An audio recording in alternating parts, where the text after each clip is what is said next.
बिस्मिल्लाहिर्रहमानिर्रहीम। अस्सलामु अलैकुम।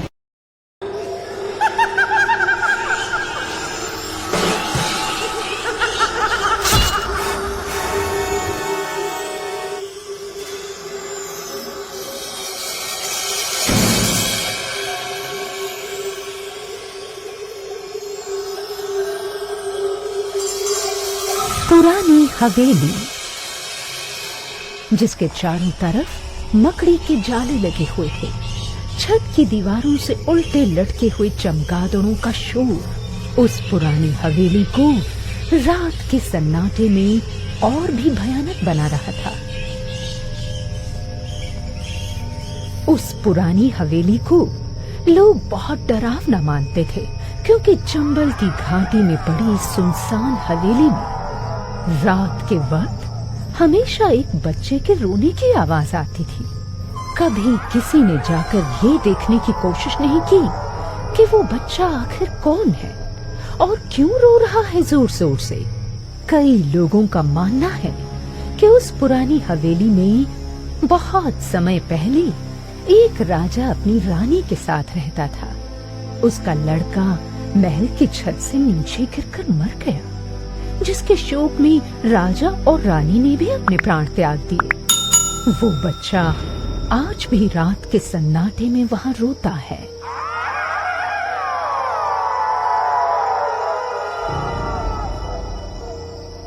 सर्दी की एक रात में जब एक भिखारिन बुढ़िया पुरानी हवेली के सामने से गुजरी, तो उसे एक बच्चे की रोती हुई आवाज सुनाई दी। बच्चा बहुत जोर जोर से रो रहा था। बच्चे का रुदन सुनकर बुढ़िया हवेली के अंदर प्रवेश कर गई। बुढ़िया ने रोते हुए बच्चे से पूछा,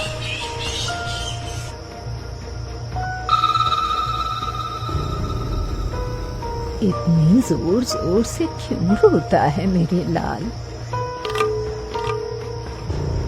माँ, मैं बहुत दिनों से भूखा हूँ, कुछ खिला दे माँ, कुछ खिला दे ना माँ। आज तो मेरे पास रूखा सूखा ही है, तू भी भूखा और मैं भी भूखी। चल आज इसी को खाकर हम दोनों अपनी भूख मिटा लेते हैं। और फिर बुढ़िया ने अपने झोले में से खाना निकाला, तो बच्चा और बुढ़िया दोनों साथ साथ में खाकर वहीं फर्श पर सो गए। अगले दिन जब सुबह हुई तो बुढ़िया अपने काम पर चलने लगी। माँ, कहाँ जा रही हो माँ? मुझे भी अपने साथ ले चलो। कहाँ ले चलूं तुझे? मेरे सर पर तो छत ही नहीं है। दिन भर लोगों से भीख मांग कर खाती हूँ। जहाँ रात होती है वहीं सो जाती हूँ। माँ, तेरी आंचल की छाँव ही मेरा घर है। तू मुझे जहाँ सुलाएगी मैं वहीं सो जाऊंगा, जहाँ रखेगी वहीं रह लूंगा माँ, मगर अपने साथ ले चल। ठीक है, चल फिर मेरे साथ। बुढ़िया उसे अपने साथ शहर ले जाती है, इस उम्मीद में कि आज जो कुछ भी भीख मांगेंगे उससे अच्छा खाना मिलेगा। वो बच्चा बुढ़िया की उंगली पकड़कर रास्ते के किनारे किनारे चलता जा रहा था कि तभी अचानक से एक कार आई और उसने बुढ़िया को टक्कर मारी। बुढ़िया उसी वक्त जमीन पर गिर गई। तूने मेरी माँ को धक्का दिया? ठहर, मैं तुझे नहीं छोड़ूंगा आज। रहने दे बाबू, हमारी किस्मत में धक्का और ठोकर का नहीं लिखा है। तू कितनों से उलझेगा मेरे लाल। पिद्दी भर का बच्चा मुझे सबक सिखाने आया है। देखने में कितना छोटा है, मगर जुबान तो देखो कैंची की तरह चलती है। अच्छा, एक तो मेरी माँ को मार दिया, ऊपर से हिकड़ी दिखाता है। तू जानता नहीं है मुझे। तेरी औकात के लोग कभी मेरे ड्राइवर हुआ करते थे। चलता बन यहाँ से। वरना औकात दिखा दूंगा मिनट में। कार वाला बच्चे को मारने लगता है कि तभी बुढ़िया बीच में आ जाती है। कार वाले का थप्पड़ बच्चे की बजाय बुढ़िया को जा लगता है और बुढ़िया के मुंह से खून निकलने लगता है।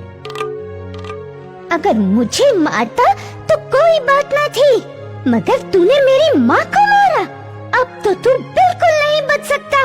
फिर कार वाले को एक लात मारते हुए कहता है, आज तो तेरा काम तमाम करके ही रहूंगा मैं। ये ले और ले और ले। ना बेटे ना, इसे मत मार, वरना तुझे पुलिस पकड़ कर ले जाएगी मेरे बच्चे। नहीं माँ, ऐसा कुछ भी नहीं होगा। तुम क्यों डरती हो?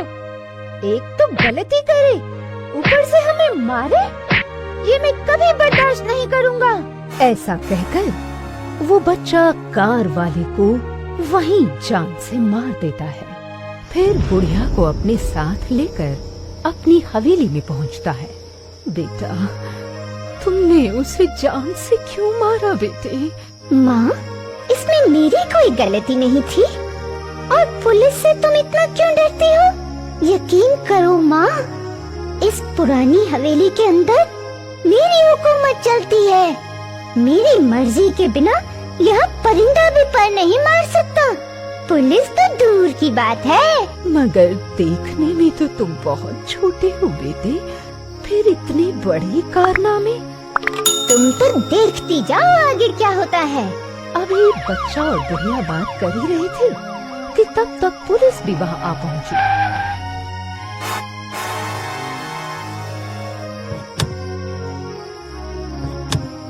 मैं कहती थी ना बेटे, कार वाले को जान से मत मारो, मगर तुमने मेरी एक ना सुनी। माँ, पुलिस हमारे दरवाजे तक जरूर आ गई है, मगर हम तक नहीं पहुँच पाएगी। चलो जल्दी करो माँ, उठो। और फिर बच्चे ने बुढ़िया का हाथ थामा और उसे हवेली के नीचे मौजूद तहखाने में ले गया। उधर पुलिस जैसे ही पुरानी हवेली के अंदर घुसने की कोशिश करती है कि तभी गांव वाले उन्हें रोक लेते हैं। दारोगा जी, मत जाइए इस हवेली के अंदर, यहाँ जाने वाला कभी वापस नहीं आया। मगर पुलिस अपने मुजरिम को लिए बगैर कैसे लौटती? पुलिस वालों ने जैसे ही उस हवेली के अंदर कदम रखा, छत पर टंगे हुए भूखे खून के प्यासे चमगादड़ उन सभी पुलिस वालों के शरीर से चिपक गए और उनका खून पी पी कर उन्हें वहीं मार डाला। शहर में इस वारदात से सनसनी फैल गई कि चमगादड़ों ने पुलिस वालों का खून पीकर उन्हें मार डाला। अब तो कोई भी पुरानी हवेली की तरफ जाने की हिम्मत तक न करता। जाने की तो दूर, आंख उठाकर देखने की हिम्मत तक न करता। मगर बुढ़िया से रहा न गया। आखिरकार उसने बच्चे से पूछ ही लिया, बेटे, तू इतना छोटा सा होकर इतने बड़े कारनामों को अंजाम दे रहा है। इतने सारे चमगादड़ ऊपर लटके हैं, अगर इन्होंने मुझे मार डाला, मेरा खून पी गए तो? नहीं माँ, ये हम दोनों का खून नहीं पी सकते, क्योंकि ये सारे चमगादड़ मेरे पाले हुए हैं। चमगादड़ों के रूप में ये भूत है। तुम इनसे डरो नहीं, क्योंकि मैंने तुम्हें अपनी माँ माना है और ये सारे तुम्हारे बच्चे हैं। ये तुम्हारा कुछ नहीं बिगाड़ेंगे। अब तुम्हें भीख मांगने की कोई जरूरत नहीं है, क्योंकि इसी तहखाने में बहुत सारे हीरे जवाहरात छिपे हैं। अब हम दोनों माँ बेटे इन हीरे जवाहरात को बेचकर यहाँ आराम से रहेंगे। अब जरा हंसकर तो दिखाओ मुझे। हंसो हंसो हंसो। मेरी प्यारी माँ, मेरी प्यारी माँ। बड़ा नटखट है तू।